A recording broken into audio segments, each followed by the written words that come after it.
अस्सलाम वालेकुम everyone, welcome back to my channel. आज का व्लॉग थोड़ा स्पेशल है क्योंकि हम अब मक्का से निकले हैं और मदीना के लिए रवाना हो रहे हैं। और रास्ते में हमने मस्जिद आयशा की ज़ियारत की बाहर से, जिसे मैं आपको भी दिखाऊंगी। तो ये हमने देखा मस्जिद आयशा, जिसे मस्जिद तानीम भी कहा जाता है। मक्का से लगभग 7-8 किलोमीटर दूर है। ये मस्जिद का नाम हज़रत आयशा रदियल्लाहु अन्हा के नाम पर पड़ा, जो नबी पाक सल्लल्लाहु अलैहि वसल्लम की बीवी थी। इस मस्जिद की एक खूबसूरत कहानी है। जब हज़रत आयशा रदियल्लाहु अन्हा हज के लिए गई और उन्होंने अपना हज कम्प्लीट कर लिया, तब उनकी ख्वाहिश थी कि वो एक और उम्रा करे, लेकिन उस वक्त वो हरम के अंदर थी और वहाँ से एहराम नहीं बांधा जा सकता था। तो रसूल अल्लाह सल्लल्लाहु अलैहि वसल्लम ने उनके भाई अब्दुर्रहमान इब्न अबी बकर रदियल्लाहु अन्हु को कहा कि उन्हें हरम के बाहर ले जाओ। उन्होंने तानीम तक ले जाकर वहाँ एहराम बांधने की इजाज़त दी और वहीं से हज़रत आयशा रदियल्लाहु अन्हा ने अपनी उम्रा की नीयत की थी और तब से ये जगह मस्जिद आयशा के नाम से मशहूर हो गई। आज भी हज़ारों लोग यहाँ आते हैं, एहराम बांधते हैं और अपनी सेकेंड उम्रा की नीयत करते हैं। तो हमने भी इस मस्जिद की बाहर से ज़ियारत की और फिर हमारा बस नेक्स्ट स्टॉप पे रुका। आधे घंटे की हॉल थी, तो हम यहाँ रुके, फ्रेश हुए और ऑर्डर किया कुछ खाने पीने का। तो खाने में हमने नगेट्स एंड कुछ जूसेस लिए थे और इसे खाकर फिर हम आगे अपने सफ़र के लिए बढ़े। तो इसके बाद अब हम पहुँच चुके हैं मस्जिद कुबा, जो इस्लाम की सबसे पहली मस्जिद है। ये मस्जिद मदीना मुनव्वरा के साउथ साइड में है और मस्जिद नबवी से तकरीबन 3 किलोमीटर के फासले पर वाक़ई है। ये वही जगह है जहाँ रसूल अल्लाह सल्लल्लाहु अलैहि वसल्लम ने हिजरत के बाद सबसे पहला कदम रखा था और 14 दिन तक यहाँ क़ियाम फरमाया था। इसी दौरान उन्होंने अपने मुबारक हाथों से इस मस्जिद की बुनियाद रखी थी और उनके साथ सहाबा रदियल्लाहु अन्हु ने मिलकर इस मस्जिद को तमाम किया। सोचो, ये वही ज़मीन है जहाँ से इस्लाम की पहली नमाज का सफ़र शुरू हुआ था। मस्जिद कुबा की फ़जीलत हदीस में बहुत खूबसूरती से बयां की गई है।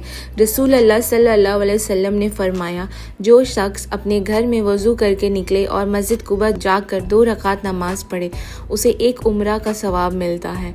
सोचो, सिर्फ 2 रकात नमाज और रिवार्ड एक उम्रा की बराबर। सुभान अल्लाह। और ये भी रिवायत में आता है कि नबी सल्लल्लाहु अलैहि वसल्लम हर सैटरडे मस्जिद कुबा आते थे, कभी पैदल और कभी सवारी पर, और यहाँ नमाज अदा करते थे। यानी ये जगह सिर्फ एक मस्जिद नहीं बल्कि एक रूहानी निशानी है जो नबी सल्लल्लाहु अलैहि वसल्लम की सुन्नत को याद दिलाती है। मस्जिद कुबा वाकई बेहद खूबसूरत और शानदार है।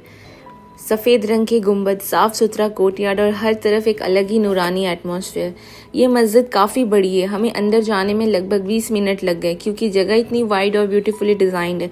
हर जगह सफाई, सुकून और लोगों के चेहरे पर वो ईमान वाली मुस्कुराहट। हर तरफ एक अलग प्यारी सी खुशबू आ रही थी।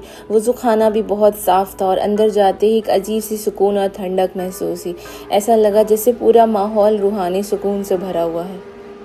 मस्जिद की अच्छे से ज़ियारत की और फिर हमने भी यहाँ पर 2 रकात नफल नमाज अदा की। दिल से दुआ की कि अल्लाह हमारे उम्रा और तमाम इबादत को कबूल फरमाए और हर मुसलमान को यहाँ आने का मौका अता करे। नमाज के बाद हम कुछ देर और यहाँ बैठे, बस ये सुकून महसूस करते हुए कि यहाँ की हवा भी बरकत वाली है, और फिर हम रवाना हुए मदीना शरीफ की तरफ।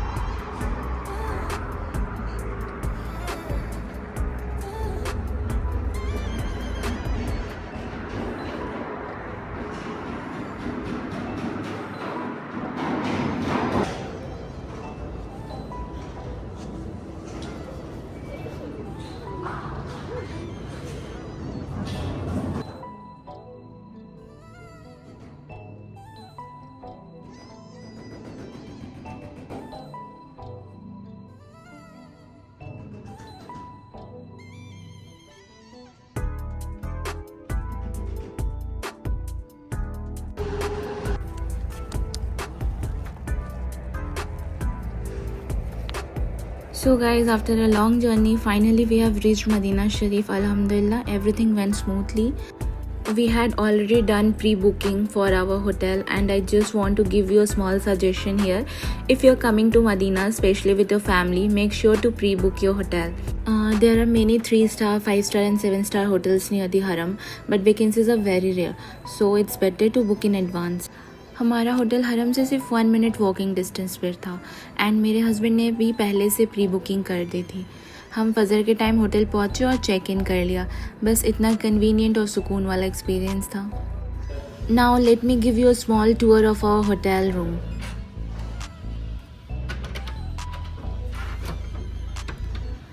It is a 3-bed occupancy room because there are 3 of us.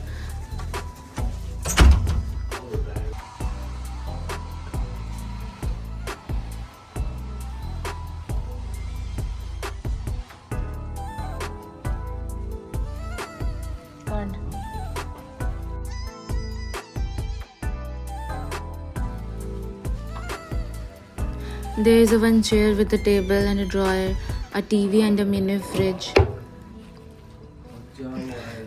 This is a cupboard with a locker where you can keep your expensive stuff safely.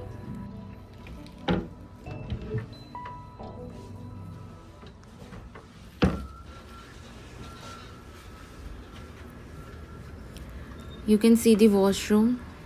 Washroom is clean. And there is even a dryer available. So yeah, this was my small hotel room tour.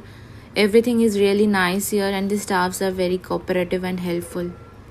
So guys, this is basically all about today's vlog. In the next vlog, we will go to Haram and inshallah I will show you our experience with the Roda permit. Till then, take care and Allah Hafiz.